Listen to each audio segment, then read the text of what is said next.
L'éolien industriel est présenté comme une énergie propre et gratuite, et comme une alternative certes partielle au nucléaire. Les lobbies pro-éoliens se gardent bien d'aborder les sujets qui fâchent. Mon mari et moi, nous sommes militants antinucléaires et lorsqu'on jetait un œil au nord par la fenêtre de notre maison, on voyait une dizaine d'éoliennes qui ondulaient comme ça, on disait ah, oh, c'est bien, ça y est, ils ont pris le cap, on y va, on va en sortir. Ils ont commencé à substituer les énergies renouvelables au nucléaire, très bien. D'un seul coup, on découvre qu'en fait, ils centralisent, ils font des méga-productions. Depuis 1958, nous sommes des antinucléaires, je dirais, convaincus et historiques. Et malgré tout, il a fallu se rendre compte, parce que ça se passe devant chez nous, ça se passe en face de chez nous, que finalement, l'éolien n'est pas aussi auréolé qu'on croit, parce que quand on découvre ce qu'il y a derrière, comme tu l'as dit, eh bien, ce n'est pas si rose, effectivement, puisque, je dirais, moi, l'abus d'un bien devient un mal, et c'est pas parce qu'on est antinucléaire qu'on peut faire n'importe quoi et saccager tous les paysages de France, comme c'est actuellement le projet. L'éolien industriel est une énergie intermittente dont le facteur de charge est de 23% par an. Dès lors, il est tributaire des centrales thermiques qui prennent le relais en l'absence de vent et contribuent ainsi à l'augmentation du CO2. Alors là, ça c'est vraiment l'omerta complète là-dessus.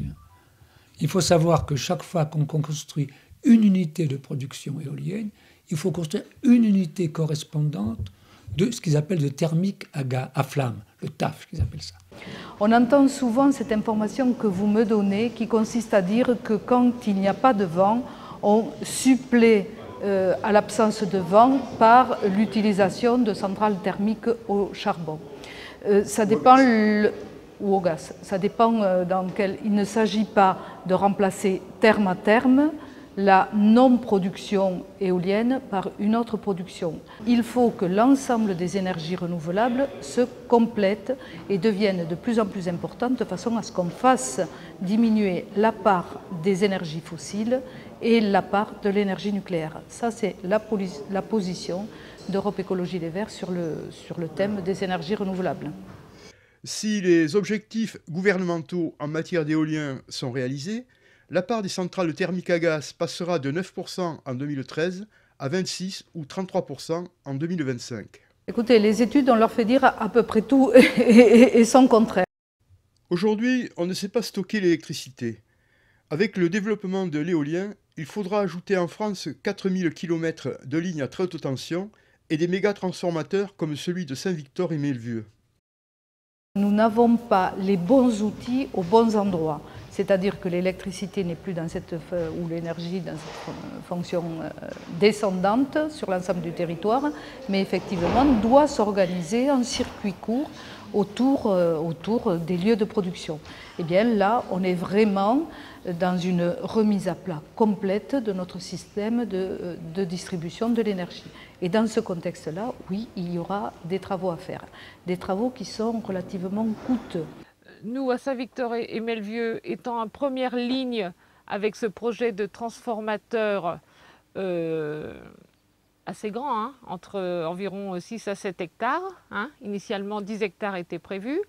Ce projet transformateur est là pour accueillir et évacuer l'équivalent de 2100 MW de production d'électricité à partir de l'éolien, ce qui correspond à environ 700 éoliennes. Hein. 700 éoliennes qui vont être réparties en majeure partie sur l'Aveyron, le sud Aveyron, l'est du Tarn, la montagne Noire, le nord de l'Hérault, c'est-à-dire au-dessus de l'Odève, les monts de la Cône, l'Escandorgue, entre autres, une partie sur le Guillaumard. En été, on ne sait pas quoi faire de cette énergie qu'on vend déjà. On exporte déjà de l'énergie, on l'exporte déjà, l'énergie nucléaire actuelle, on en exporte à l'extérieur. Et on va continuer à en exporter par des lignes, par des RTE, des réseaux de très haute énergie, à 400 000 volts, qui vont envahir toute la France sur 4000 km pour qu'on perde de l'énergie en grosse quantité par effet Joule au bout de 200 ou 300 km. Alors tout ça c'est une autre partie du problème qui est complètement ignorée. il y a une conclusion qui sort de ça, c'est qu'il y a un doute vis-à-vis des lignes et qu'on ne sait pas l'expliquer scientifiquement parlant, médicalement parlant, mais néanmoins, il y a beaucoup plus de cas de leucémie et de cancer, notamment sur le cerveau, pour les riverains, les gens proches des lignes, et notamment les lignes haute tension, c'est les lignes qui sont gérées par RTE. Le développement intensif des éoliennes contribue au massacre des paysages, entraînant une dévalorisation du patrimoine immobilier et un impact négatif sur le tourisme. Une autre chose qui est importante, c'est qu'on n'est pas obligé de saccager les paysages en les mettant sur des endroits préservés, je dirais, dont on aura besoin demain pour avoir cette autre énergie quand cette société qu'on a construite va nous retomber sur la tête. Et ils ont décidé dans ce parc naturel régional des Grands Causses, enfin dans notre dos, mais on le comprend, c'est qu'ils vont sacrifier une partie de ce territoire à la production et au transport d'électricité. Donc voilà, c'est nous. Et donc le parc naturel régional des Grands Causses, on a demandé notamment un moratoire. Après, ils devaient en discuter au niveau du syndicat du parc. Bon, ils ont discuté de tout, mais finalement, ils n'ont pas parlé du moratoire. Donc ça, c'est passé à la trappe. La pollution, elle peut être considérée de deux manières. Il y a la pollution visuelle, parce que une éolienne toute seule ou deux, quand on circule, ça peut paraître joli. Mais quand on en a une flopée jusqu'à 70, là, ça devient de la standardisation, de l'industrialisation, parce que ce sont des éoliennes qui font plus de 100 mètres de haut, bien sûr. Alors, ça pollue donc, comme je vous disais, les paysages. Et puis aussi, on n'y pense pas, personne ne le sait, mais ça a des effets sur l'avifaune. En particulier, surtout les rapaces sont très sensibles à l'éolien. Et donc peuvent entrer en collision avec les éoliennes, mais surtout perdent leur territoire de chasse, parce que leur habitat, il est déterminé depuis des années. Surtout, par exemple, l'aigle royal, il a 150 km² d'habitat. Et si on lui en enlève la moitié, il ne peut plus survivre. Donc ça a un effet sur la pérennité de l'avifaune, et en particulier des rapaces. Je prendrai donc une position médicale vis-à-vis des risques générés par les éoliennes, les aérogénérateurs. En fait, je suivrai l'Académie nationale de médecine qui a publié un rapport le 14 mars 2006, rapport dans lequel elle a centré son propos sur le bruit. Elle a demandé, par principe de précaution, de ne pas implanter des aérogénérateurs à moins de 1500 mètres des habitations. Et elle a été un petit peu plus loin puisqu'elle a demandé que des études soient faites pour vérifier précisément sur le terrain, par des enregistrements réels, les données de bruit. Le rapport de l'Académie nationale de médecine et le rapport de l'Agence française de sécurité sanitaire montrent bien par là que les études d'impact que produisent les promoteurs de l'éolien quand ils ont à implanter un parc sont des modèles théoriques qui ont été étudiés dans des conditions souvent de plaine et ne tiennent pas compte de la propagation du bruit dans les conditions réelles de l'implantation. Et vous savez quelle importance ça a, par exemple sur les Vesoux, avec notamment des versants qui font des échos au bruit, etc. Si je voulais résumer le problème des risques pour la santé que peuvent avoir les éoliennes, c'est essentiellement un problème lié au bruit. On sait que le bruit, c'est quelque chose qui peut être extrêmement perturbant et entraîner des troubles graves, variant d'ailleurs d'un individu à un autre.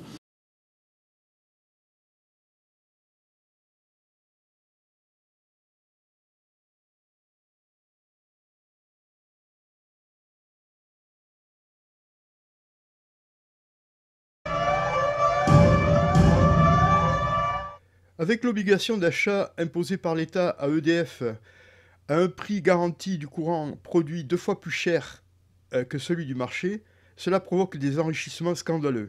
Les enrichissements grâce aux énergies renouvelables, moi je connais beaucoup plus de cas, notamment sur le développement du solaire photovoltaïque, où les producteurs et les installateurs ont eu beaucoup de difficultés, justement parce que le prix n'était pas fixé et qu'il était sujet à des variations très importantes. Le tarif de rachat garanti ne permet pas toujours de réguler au mieux et d'orienter correctement la production. On a même pu constater parfois qu'il y avait eu des effets d'aubaine, des gâchis de deniers publics et des comportements spéculatifs. Ce n'est pas bon. Ce n'est pas logique que l'argent public, que ce soit des subventions ou que ce soit de la fiscalité, à travers de tels mécanismes, puisse être au service d'une politique qui ne donne pas de résultats. Donc je souhaite que les modes de soutien aux énergies renouvelables soient revisités, de façon à ce que chaque euro sur la facture des consommateurs, parce que ça se trouve sur la facture des consommateurs, les énergies renouvelables, soit le plus efficace possible. EDF rachète 2 fois plus cher l'énergie nucléaire, de l'énergie éolienne qu'elle est produite. Donc c'est très intéressant pour les producteurs, pour les promoteurs, et c'est pas du tout intéressant. Par contre, l'État fait déjà une subvention qui est quand même payée par le consommateur. Donc il y a une augmentation du prix de l'électricité actuelle. Le prix va encore continuer à augmenter. Et en plus, il y a une subvention qui passe par les impôts indirects, etc. Donc là, ça représente des milliards d'euros. Et récemment, dans une commune très proche d'ici, ils ont proposé, parce que la commune devait voter pour aller en appel à une décision de refus d'éolien, et les sociétés éoliennes leur ont proposé de leur construire une salle de découpe pour les chasseurs, une salle sonorisée pour faire une salle des fêtes, et que sais-je encore, plein de choses au moment où le conseil municipal devait décider de son entrée. Donc il y avait une pression énorme qui était faite là sur les municipalités. Et on peut dire, là on voit qu'il y a un vrai conflit d'intérêts. Pendant l'enquête publique, les promoteurs des parcs éoliens tenaient stand avec toutes leurs petites publicités, leurs publications, leurs publicités pour ça. Vous vous rendez compte, pendant l'enquête publique, que ça doit être un lieu neutre, ils étaient là. Donc on leur a demandé de partir quand même, faut pas exagérer. Et donc on a vu à ce moment-là que les noms des propriétaires des terrains sur lesquels devait se faire, il y en avait 2, ils étaient conseillers municipaux. Après l'étude d'impact, il y a une enquête publique. Et elle dure environ 1 mois. Et donc, les gens ont la possibilité de donner leur avis. Dans notre cas, il y a eu 66 avis défavorables contre 33 favorables. Ça n'a pas obligé non plus le commissaire enquêteur de donner un avis défavorable. Il a donné un avis favorable malgré tout. Elles sont souvent comme ça, les enquêtes publiques, malheureusement. Pour ce parc éolien, la commissaire enquêtrice a comptabilisé consciencieusement les pour et les contre. Et on s'est aperçu que dans les pour, il y a des gens qui avaient fait signer tous leurs enfants, dont certains qui étaient en couche-culotte. En général, on s'aperçoit que nombre d'élus essaient de court-circuiter les habitants. Parce que ils craignent à l'avance de ne pas arriver au but final, installation de tel ou tel projet. Donc ce qui s'est passé à Saint-Victor-et-Melvieux, alors que j'étais à l'époque conseillère municipale, c'est qu'il y a eu une réunion à la sous-préfecture de Millau pour décider entre lesquels des territoires des 3 communes concernées sur lequel territoire on pourrait installer ce transformateur qui faisait environ 10 hectares. Ce maire, donc, s'est permis d'aller à cette réunion, donner son oui, ils ont voté en levant le doigt, comme il m'a dit, et sans nous demander notre avis à nous, conseil municipal, qui représentons quand même les habitants, on a été élus pour ça, et Et bien sûr, à plus forte raison, sans même tâter le pouls de la population à aucun moment. Hein. Donc, j'ai découvert ça par hasard, hein, 3 mois plus tard. Pourquoi les gens sont-ils aussi méfiants?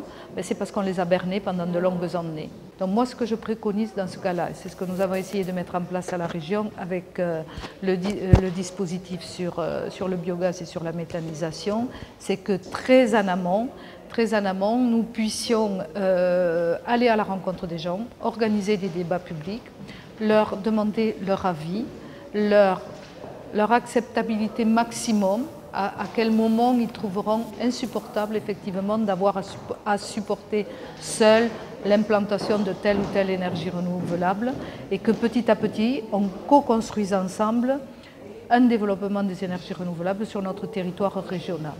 Mais tout ça ne se fera pas sans concertation, sans être très en amont à la présentation des projets, parce que si on attend que les enquêtes publiques soient terminées, qui sont souvent bâclées, qui ne sont pas faites dans de bonnes conditions, évidemment, on se trouve dans une situation d'opposition.